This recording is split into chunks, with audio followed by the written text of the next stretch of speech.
Hi, welcome to Wrong Answers Only. I am Ann Merchant with the National Academy of Sciences.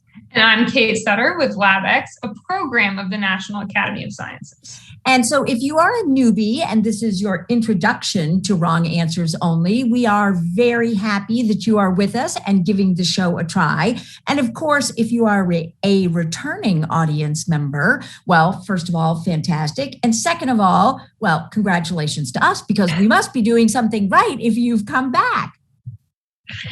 Of course, real congratulations here belongs to the stars of the show. We have some people you actually came here to see, including some amazing comedians and a super smart scientist who you're going to love.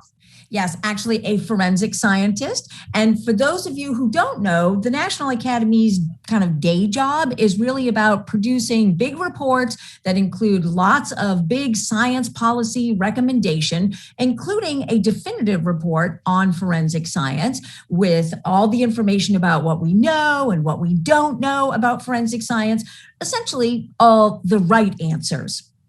But we have a slightly higher tolerance for wrong answers here. It's actually kind of LabX's secret sauce. We're not the writer of big, important reports that people actually rely on for authoritative answers here. We're the experimenters, kind of like, the cool kids who make video games and produce cooking YouTube videos and get scientists to, show us their weird treasured objects on Instagram. A lot of fun. So we're okay with getting answers wrong and wrong answers in general. And that definitely might happen along the way tonight, which is going to be kind of the fun of it here. So I'm really excited about tonight's Wrong Answers Only. It's going to start out with the most wrong person I know, our host, Chris Duffy. Thank you so much. I think that's a compliment. I am not sure, but I'm going to take it as one. Thank you so much to Kate and Ann, and thank you so much to everyone for being here. So I am your host, Chris Duffy, and this is Wrong Answers Only. On today's show, you and a panel of comedians are going to try and learn all about exciting research from a scientific expert, and also we're going to discover what she is like outside of the lab. First, a couple of quick pieces of business. If you need live captioning, if you would like to see captions, you can head over to the YouTube stream sent via Eventbrite, where it will be provided for you. So there's live captioning set up there, or you can also click that link in the chat. There's a link to that if you need live captioning. That link is in the chat. And speaking of the chat, this is an interactive show, right? The beauty of doing this online rather than in person is that we can get everyone involved. We want to hear your jokes. We want to hear your questions. We want you to play these games right along with us. So if you look over to this side, there should be a place where you can see Q&A, and you can use that to type any of your answers or ideas in there. And also we're going to use some polls throughout the show. So actually we're going to throw up a test poll right now. So if you click over right next to Q&A, should be able to answer a poll. So click over to that and let's see if it's working. You can test that out. And even if it's not working, we're going to have a great time. Let me tell you, we already have some incredible questions rolling in from the audience. Before the show even started, someone has a forensic question that they said, is it really possible to remove your fingerprints by burning them off? Sounds like someone has committed a crime and they did a painful operation to try and make themselves untraceable, and they just want to know whether it was worth it. We will find out in just a moment. Okay, after tonight's show, right after the show ends, you're going to get a post-show email with links to go deeper on our scientists' work and with more from each of our comedic panelists. You'll get links to their comedy, to their websites, to Twitter, all that, so you can dive in more on them and dive in a lot more on our experts' research, so you can go all in on all of that. And also, there's going to be a trivia question. Now, if you respond to that post-show email and get the trivia question correct, you will join the immortals on the Wrong Answers Only Scroll of Glory. And these are the folks who last month with our black hole episode, these are the folks who got that black hole trivia correct. Here is the Scroll of Glory.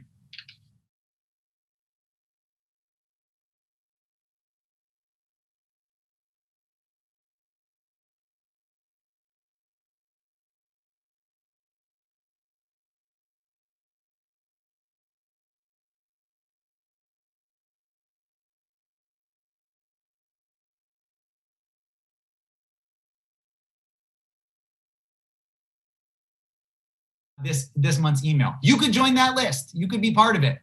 Now, all you have to do is respond to the trivia question that's sent in the post-show email. And I also want to highlight, that was some illustrious names from the past. You could be on that name with them. But I want to highlight that last month we talked about how scientists are trying to come up with ideas for what the name for a large group of black holes should be. And we asked you all for your suggestions. Now, there were some incredible answers to that, and I just want to highlight some of the best ones. One was the serious suggestions. We got a group of black holes should be called a sieve of black holes, a shiver of black holes, a darkness or a desolation. I love all those. And then on a slightly less serious side, one person wrote a spaghetti junction of black holes, and another person just wrote my dating life. So, there's lots of answers that are getting tossed out, and we're going to have lots more chances for you to participate in a similar way tonight. For now, let's get into tonight's show. Let's get into it. We have an incredible panel of comedians who are going to be playing. Tonight, we have Josh Sharp, Joe Rumrill, and Shalewa Sharp. These are our panelists for tonight. Hello, hi, thank you all so much for being here. Hello. Hi, Christopher. And I would also just like to say a special thank you to you have so many of you have agreed to do this and to jump in last minute. Joe, in fact, you are helping us out when Rachel had a last minute illness and you're jumping in for her. So thank you so much for that. And we hope that she feels better. And in a forensic twist, you are also living in the house with her. So perhaps you poisoned her so that you could get this opportunity. Oh, no. I jumped onto the show because I knew I would be able to talk to a doctor. Okay, perfect. Either way, it's a good solution. Well, speaking of our doctor, let's find out who tonight's expert is. And rather than me introducing her, let's watch a video where she introduces herself. For forensics, it's kind of been my platform to make sure that people understand what forensics is and what forensics is not. A lot of these cases I see in the headlines, some of it goes back to the forensics work, and sometimes what's missing from the conversation is the forensics work. Hi, I'm Dr. Jasmine Drake. I'm an associate professor at Texas Southern University. I'm a forensic chemist, and I'm also a Texas Forensic Science Commissioner. Dr. Drake, thank you so much for being on the show and letting us talk to you today about your work as a forensic chemist. Thank you. Thanks for having me. Okay, so panelists, we're going to move into our first segment here. You're going to have a chance to talk to Jasmine a lot over the course of the show, but this is your first opportunity to hear about what she does. We call this You Do What? So what is the question that you have always wanted to ask a forensic chemist? Or if you haven't had one of those questions, maybe what's the question you most want to ask right now? And let's get started with you, Josh. We gotta ask, how dusty does it get when you're dusting for fingerprints all the time? I imagine there's a lot of sneezing and coughing going on.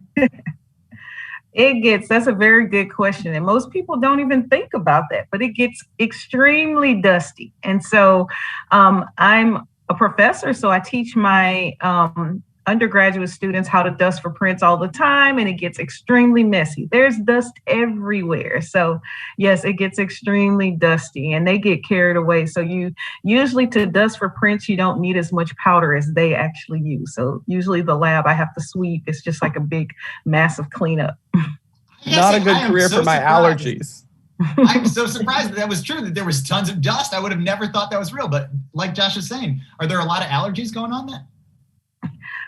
I don't notice them sneezing or what have you. I just notice that they sometimes will, we have to teach them that they need to be gentle and just use a little bit of powder. So maybe with the professional latent print analysts, they know not to use so much powder, but the students really get carried away. And I teach them how to lift prints, and they want to lift prints off their cell phones, off of their, coffee cups, and, so they get carried away. There's usually black powder everywhere. So.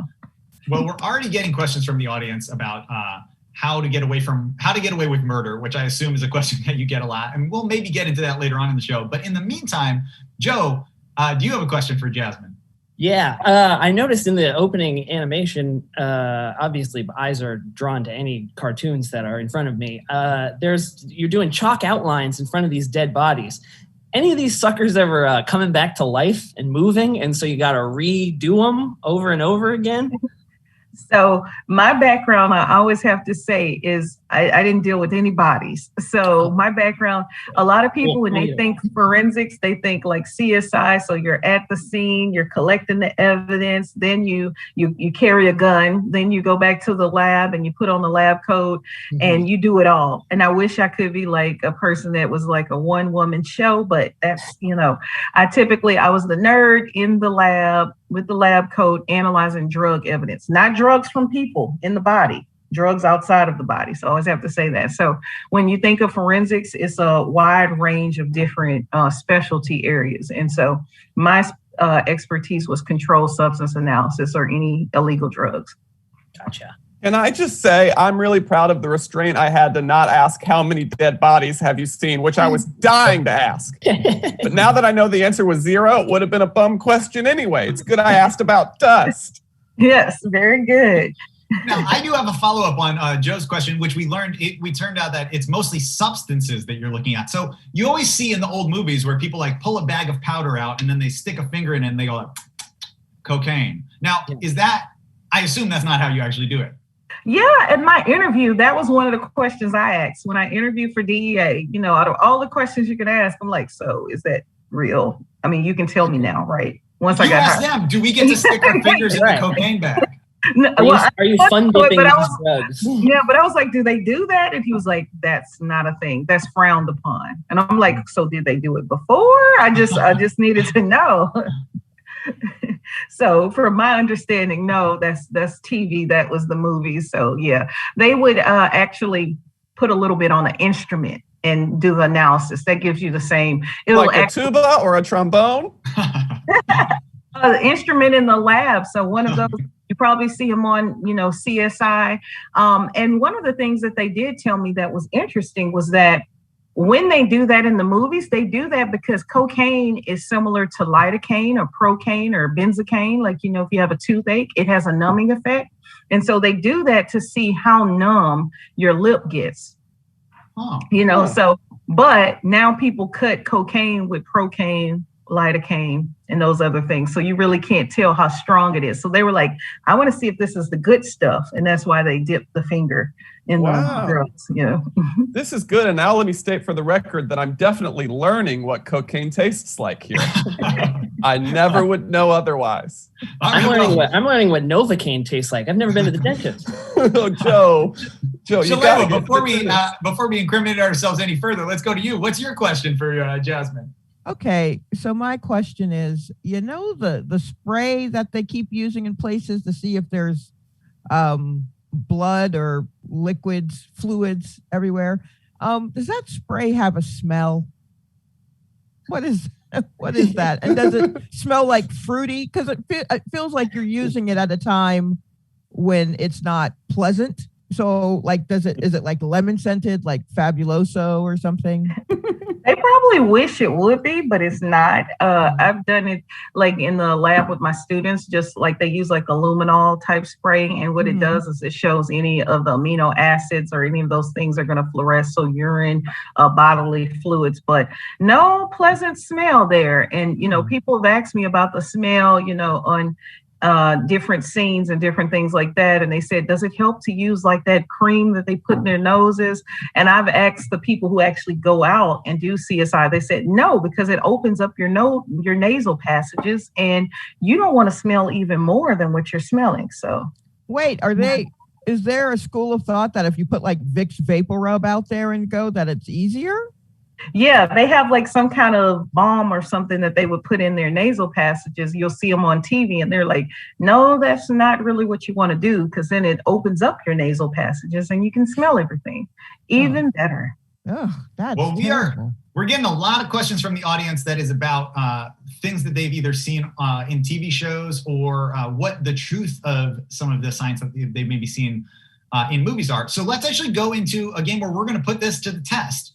This is our first game, which we call CSI Under Investigation, where the show itself is what's under investigation. So here's how this game works. I'm going to give you panelists a description of a forensics situation.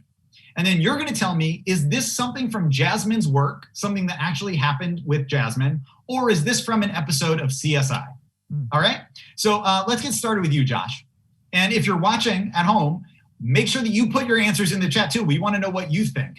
And I see a lot of these great questions. We are going to get to them for sure.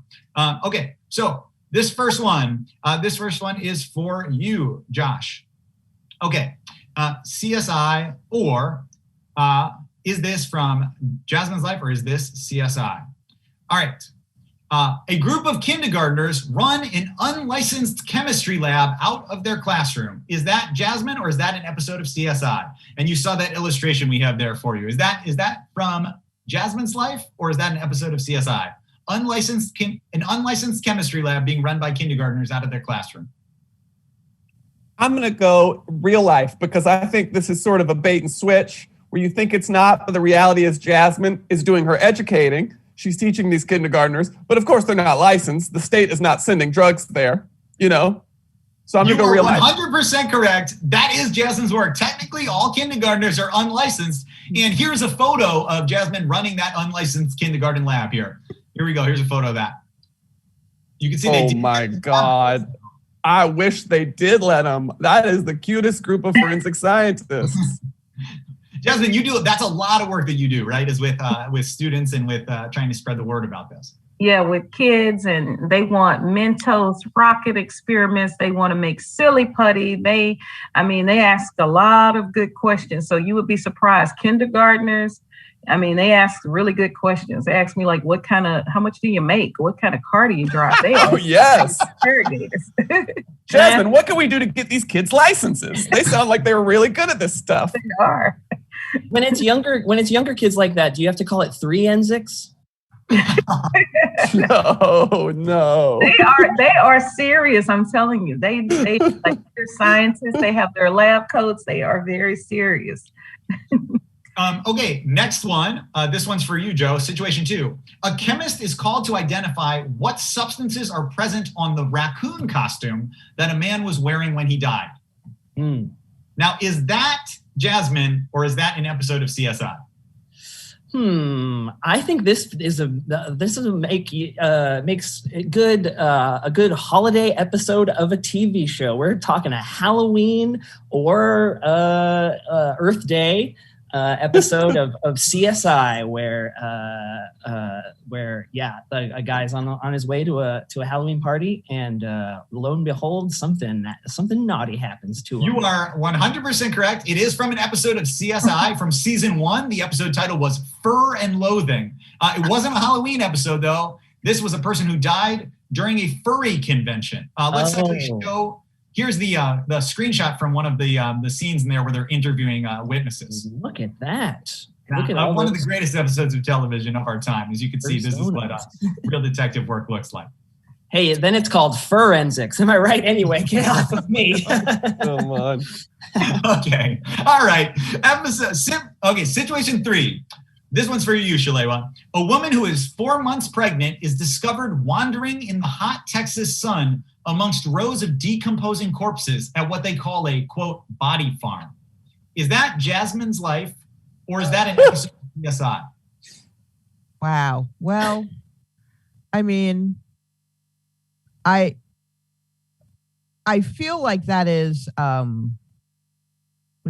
real life because Texas and body farm. Well, I can't say that I understood your explanation, but you got it correct. That's Jasmine. Now, Jasmine, this is something we heard about from your husband. We talked to him before the show, and he, as an example of how you don't take a break and you are working all the time. In fact, you just had a baby very recently, and you're on this show. He said, "Oh yeah, she's always working." When she was 3 or 4 months pregnant, she went down to a body farm, and she was just wandering around in the hot sun. And when I told you that he said that, your reaction wasn't to say you didn't do it. You just said it wasn't that hot. Yeah, it wasn't that hot. It was like February or something. So what is a body farm, though? Hey, why are we banding around this this term that I've never heard of? So the body farm, I used to be a professor at Sam Houston State University, and they actually have a staff's facility which is actually a facility where they do forensic research. And so they actually have cadavers there, and it's used for the scientists to actually do research on the rates of decomposition. And so you get to see how the bodies actually decompose in the elements. And so a lot of these families have donated these bodies for scientific research. And so that's how we learn more about, like, any type of bodies, the rates of decomposition. They do a lot of different research projects on disease and different things like that. So that was during my interview phase at Sam Houston State. They added that at the end, like you get a tour at the body farm. And I was like, what is that? Like Disney? No, so not Disney. See, that is why I thought it was real, because a body farm sounds very organized. And I feel like there are certainly body farm situations near Vegas, but they are not as organized. There are bodies that you could watch, but I don't think it's organized like a farm is. Also, you said you'd seen no dead bodies, and now I found out on the weekends you're going to a farm full of them for fun. What's the hayride situation at a body farm? Not so great. Not so great. Okay, so we actually have some great questions from the audience that I want to ask you too. So let's take a simpler one and then a more complex one, if that's okay, Jasmine. All right, so the first one is, what is the weirdest substance that you've encountered? The weirdest substance would be, usually, you think that I'm in the lab and I just get like a baggie of white powder or something like that. But a lot of times people are trying to, hide drugs, and bringing them in. So we would get body carries, which means that they have ingested or stuck drugs in different, use your imagination, in different parts. And we would get those out to analyze. But also you would get all of these weird things, like you would get Heineken kegs and they're filled with crystal meth, pressurized. So it's like, if they would only use their science for good, like that was really, we also I got the fuel tank fluid from an 18-wheeler. So I got a paper towel, it was greasy. The agent submitted it to me. And I was like, why did you give me this greasy paper towel? This is going to mess up my manicure. I'm not feeling that. Yes, priorities. And I was like, what's the deal? And they were like, they're making meth in the fuel tank of an 18-wheeler. And so I tested it and it was true. They were actually making meth in the fuel tank of 18-wheeler. So. Okay. Some people are asking some technical questions. So let me ask you one of the more technical questions. How effective is mitochondrial DNA, so maternal line, in your investigations versus using Y chromosomes from the paternal line? Does one degrade faster than the other? Now, I have no idea if that is a question that is answerable, but if it is, can you answer? I'll field this one. Please. So from my understanding, I'm not a DNA analyst. I'll teach a little bit to my students. Like I said, most people think if you're in forensics, I get questions about very specific like DNA stuff. And my background is like drug chemistry. So I wouldn't be able to adequately answer completely that question. But from my understanding, the mitochondrial DNA is going to come from the mother's line. You're going to have the Y chromosomal DNA is going to go along the line of the father. And if you think about them looking at, I don't know, I like to watch a lot of Egyptian shows where they talk about them in the mummies and things. A lot of times they'll use like mitochondrial DNA if it's still available. So if the DNA is available, it depends on the quality and, if it's available to use, but they're both reliable techniques. All right. So, we've been talking about forensics a little bit in general, but since your specialty is forensic chemistry and identifying substances, how do you normally go about that, right? Like you get this bag of powder or you get this greasy paper towel. What do you do? How do you actually do that?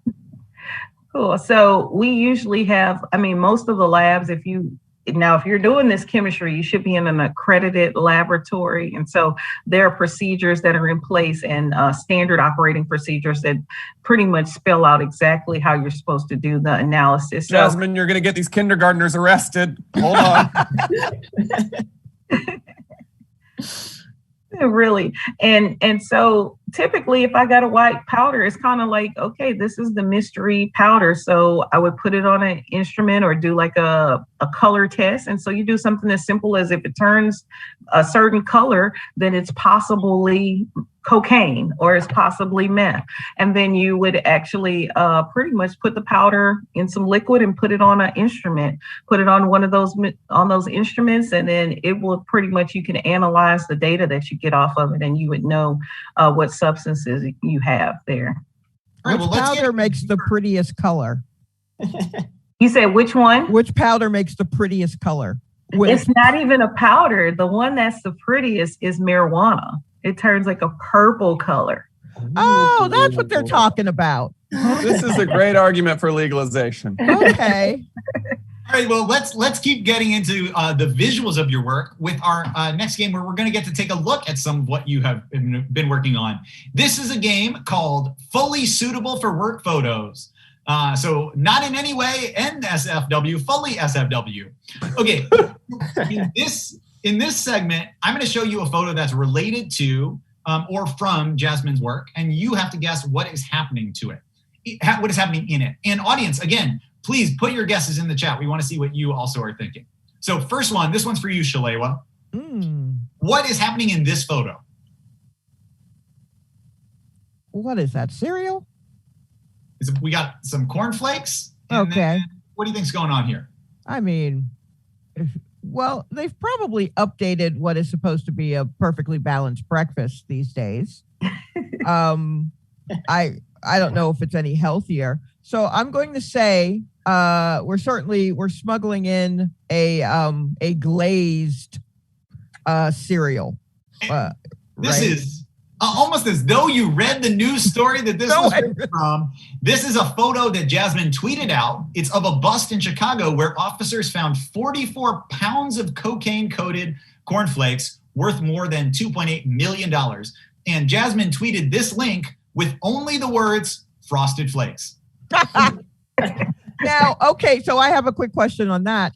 If I were to accidentally buy that cereal, and it would be because I would be after the sugar on the, I'm addicted to sugar. That's my problem. Cocaine's in the way. And I were to add more sugar to the Frosted Flake because it's never enough sugar. Again, a problem. Would that mess up the potency of the cocaine? Of course it would. So that's a problem in the lab. You know, we would get those samples and they've added, you know, of course they want to cut it. So they cut it down with sugar and different things, but it makes a problem for me because I don't like sugar on my instruments. Oh, okay. Amazing that you and Shalewa have exactly opposite problems. For Shalewa, too little sugar, and for you, too much sugar, too little cocaine. Okay. Joe, here, this one's for you. Joe, what's happening in this photo?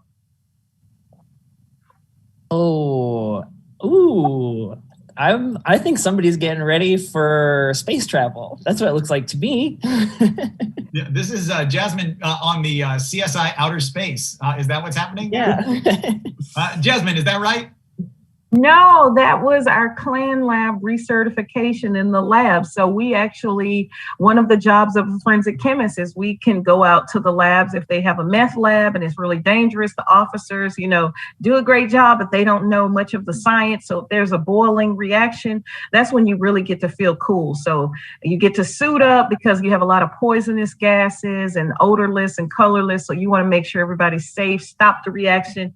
I feel like I'm on the bomb squad when I get to do that. So. And you can still go to the bathroom in them, just like astronauts? That's the problem. Yeah, I never had to do that part. Well, get back to me. I do want to know. Next time you suit up, just let it go. It does look intense, but it also was fully me 6 months ago taking a flight, you know, so it's not like we haven't all looked like that in the last year. Yeah. Also, we have someone from the audience commented that it looks like date night. So, you know, maybe that's them too right now. Hey. Yeah. Jasmine, a lot of people are asking what instruments you're using when you analyze narcotics.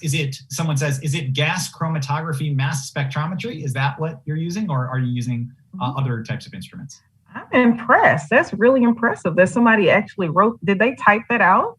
Oh, I did not. Trust me, I did not come up with that on my own. I am just reading what they said. They're looking for a job. They want to get hired. Yeah. Hey, it was me. I'll confess. That was me in the chat. I was too embarrassed to ask. Yeah. We also have someone who's like clearly in the know because someone else said, is it usually the GCMS? So it's like, yes. Usually we say GCMS, so that's exactly correct. We have some smart audience members out there. So yeah, that's the workhorse of the lab. It's not the only instrument we use. We use HPLC or liquid chromatography experiments. We use capillary electrophoresis, and we use infrared spectrophotometry. So the spectroscopy, different instruments. So we have a arsenal. It just depends on what the drug is and what it requires. So some things you may put it on the mass spec, and that might not be the best instrument for you to determine what it is. So, dang, I loved that. There was a good 20 seconds where it was truly just sound to me. I didn't understand a single word. I loved that. You could just be making all of those words up, and we could just be like, yeah, it definitely to me sounded like the new release playlist on Spotify. Yes. Kids these days. Oh my God, I loved GCMS's latest single though. Oh yes, spectrometry.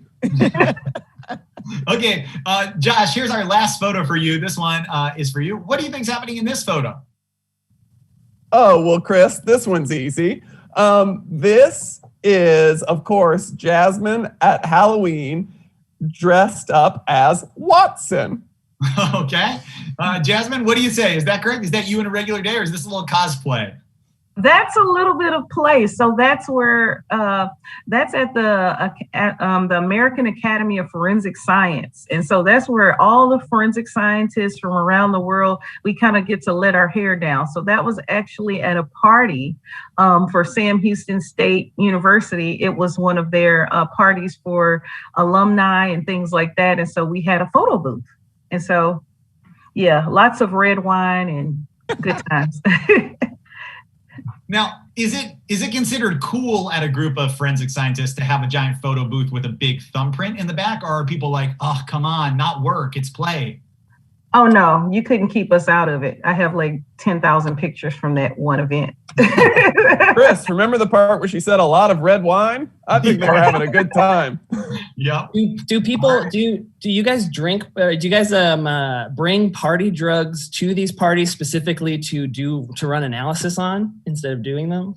No, that would be frowned upon. We don't do that, but the red wine, it's there. Okay, great. I imagine that if there was ever a group of people where they'd be immediately aware that you were doing illegal drugs, it is this conference. Yeah. Yeah. Okay, well, I have some more questions for you, and I know that our comedians have more questions for you, but I think it's only fair to let some folks jump in too. So in our next segment, we are going to let one lucky audience member be on screen with Jasmine face to face.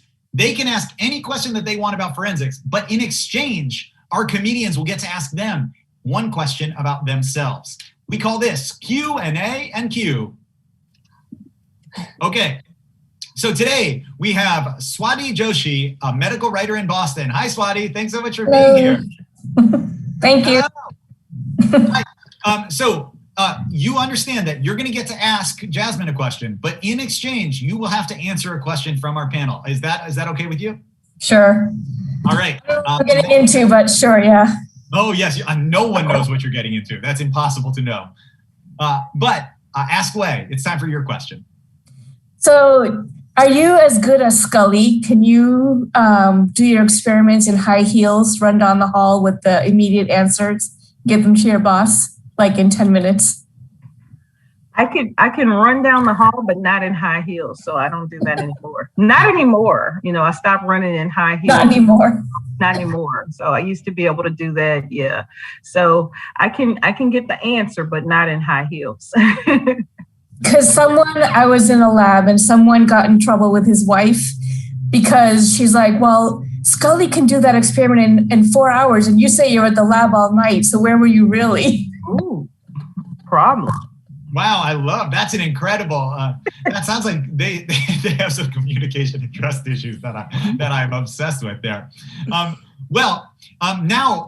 our comedian panelists, you can collectively, you can ask one question. So why don't you talk about what you'd like to ask Swati, and then let's ask away. Y'all, I want to know more about this guy who's married to a woman who doesn't understand the difference between real life and television. So how are we crafting this in the most sensitive way possible? What do we think? Is he like, well, SpongeBob can breathe underwater. Why can't I? True. What was his response? And why only Scully? Aren't there, maybe we should have more. Was she a scientist? Yeah. That was your question. Was that was the question? Yeah. All right. Thanks so much, Swati. Thanks for being here. Oh man, Shalewa, I hope we never find a. This is why I don't ask for wishes, y'all. This is why I don't ask for wishes. Much like a genie, you've acted foolishly, but you know what? That's fine. Okay, so now, Jasmine, we've heard a little bit about your research, but let's find out more about you as a human in our next segment that is called Secrets from Your Sister. Oh, goodness. You interviewed your sister before the show. She is your younger sister, Candace, and she also is a PhD scientist. You both are PhD scientists. Pretty incredible. The question for our panel is, which of these is a true secret about Jasmine that Candace revealed? She told us a secret. Which one of these is real? Is it that when they were both applying for academic jobs, sometimes Jasmine would make Candace swap places with her and do interviews, like a PhD Parent Trap situation?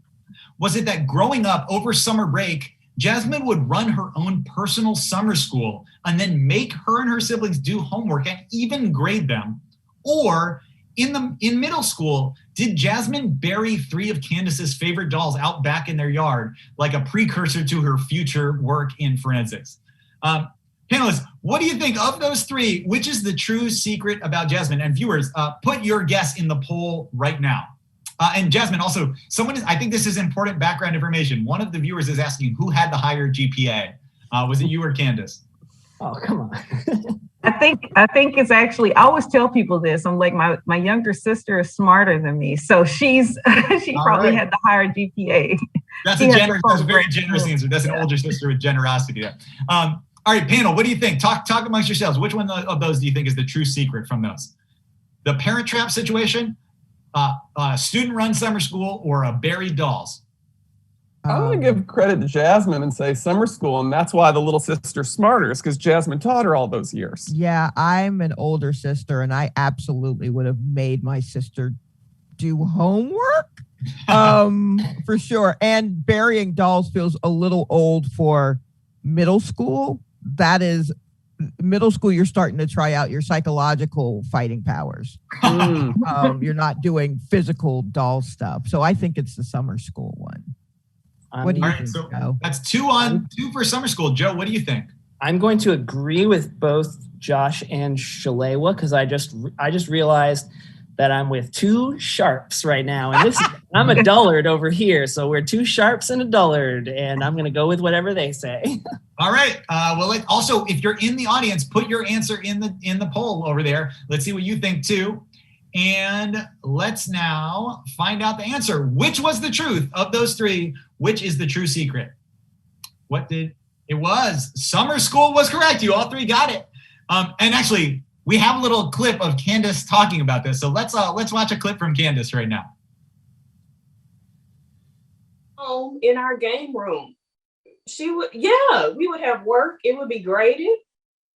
And I mean, I'm sure it worked to our benefit. However, when you go back and you explain to your friends what you did this summer, I would intentionally leave that part off the list because it's corny. Let's restart that. We had a little audio issue. Let's restart from the beginning, that clip. We'll watch it one more time. At home in our game room, we would have work. It would be graded. And I mean, I'm sure it worked to our benefit. However, when you go back and you explain to your friends what you did this summer, I would intentionally leave that part off the list because it's corny. It's such a primo older sister move. Like I knew immediately. I'm like, yes, no, that's absolutely. Oh yeah, I used to make movies with my little brothers, and I was always the director. Yep. Yeah. It's also amazing. You can just see that this is years later, and Candace absolutely still is thinking about this and has some strong feelings about it. Everything about the way she delivered that story. Do you ever give any thought to reopening? Would I be able to matriculate? Now I do summer camps I have one starting next week for middle school kids, and then one in 2 weeks after that for high school kids. So I'm still doing the summer reading camp level over here. So I may look into this. Okay, I stopped doing the aerobics, but she didn't mention the aerobics class. She just mentioned the summer school. I let them have fun. Oh, you did it all. I stopped with the aerobics, but yeah. You let them have PE. That's beautiful. Yeah. Okay, Jasmine, I'm going to ask you a couple of rapid fire questions from the audience, if that's okay, before we wrap up here. First one, how time sensitive is your work? So when you work in an accredited lab, it can be extremely time sensitive. So you never know what you're going to do. You have to be flexible. You can have an attorney calling saying, hey, this is going to court in 2 days. Have you done it yet? No, it's in the backlog. And so you have to rearrange some things, maybe skip lunch. So it happens. And you work a lot actually on criminal justice reform as well. You run workshops and work with defense attorneys, which is actually kind of unusual for people in your field. Can you tell us just a little bit about that quickly? So it's almost like in the forensics world, it looks like I'm Breaking Bad. So I've went rogue. And so instead of just being the person who's analyzing the samples, now I'm more into education for both sides of the table, so making sure that all attorneys, defense attorneys, as well as prosecutors learn the science in order to properly either, do a case or defend a case. Okay, some yes or no questions for you, okay? Is CE used to distinguish hemp from marijuana? I don't know what, MJ, is that a thing? Yeah, that's marijuana. So typically they haven't been using capillary electrophoresis. A lot of times they'll use that for the genetic analyzing for DNA. They use like GCMS, which we've talked about earlier. So they can use that for distinguishing the hemp from the marijuana. Okay, and then here's a question that I don't want you to answer, but I do want you to know came in. How exactly does one obtain arsenic? Asking for a friend. Please don't answer that, but know that someone asked it. Okay, so thank you so much, Jasmine. Look, we're coming right to the end of the show, so let's check in on the score. It looks like Shalewa has the most points, and Joe and Josh are tied with the least. So that actually does mean that Joe and Josh won by having the worst answers. It's wrong answers only. Or if you want to look at it the other way, Shalewa lost by winning. The only clear losers are the people who don't get either the worst or the best. And that in this case was no one. So great job. You won and you lost, depending on how you look at it, everyone. And before we go, Jasmine, will you please tell us what is the biggest thing that you hope everyone in the audience takes away about forensics and forensic chemistry? And so for forensics, the biggest thing is I want them to know it's applied. It's an applied science. And actually you have different things where you have different parts of forensics that there's some gray areas. So you can have bias that comes into play when you have people who give eyewitness testimonies and things, but you actually want to look at the evidence. And so the evidence is what's important in forensic science. And forensic science should be used as a tool to get to the truth and in the pursuit of justice. All right. And that is what, panelists, that's what Jasmine hopes that you take away from today's show. What will you actually be taking away? Shalewa, let's start with you. What will you be taking away?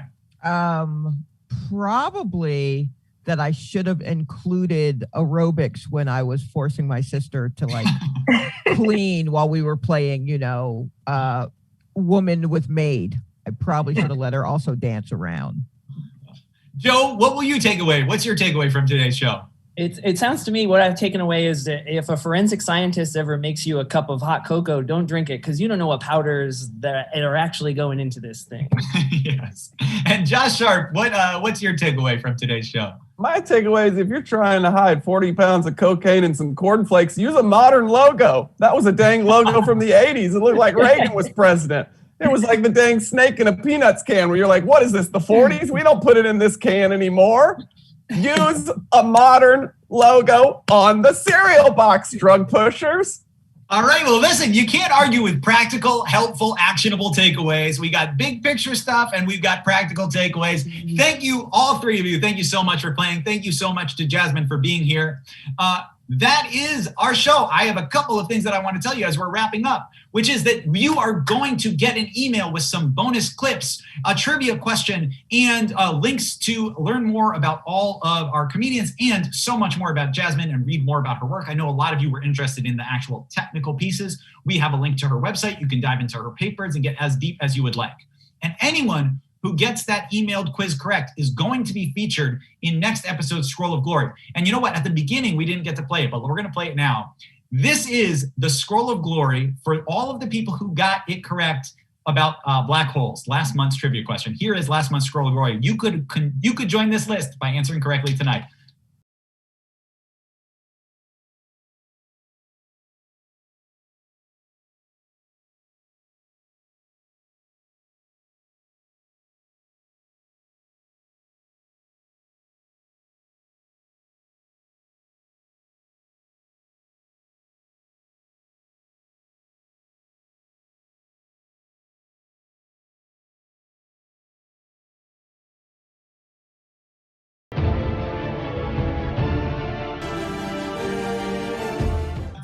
Tell me you don't want to join that list and hear that epic music played over your name. You absolutely need that. I mean, that's a no-brainer. There was a man named Rick.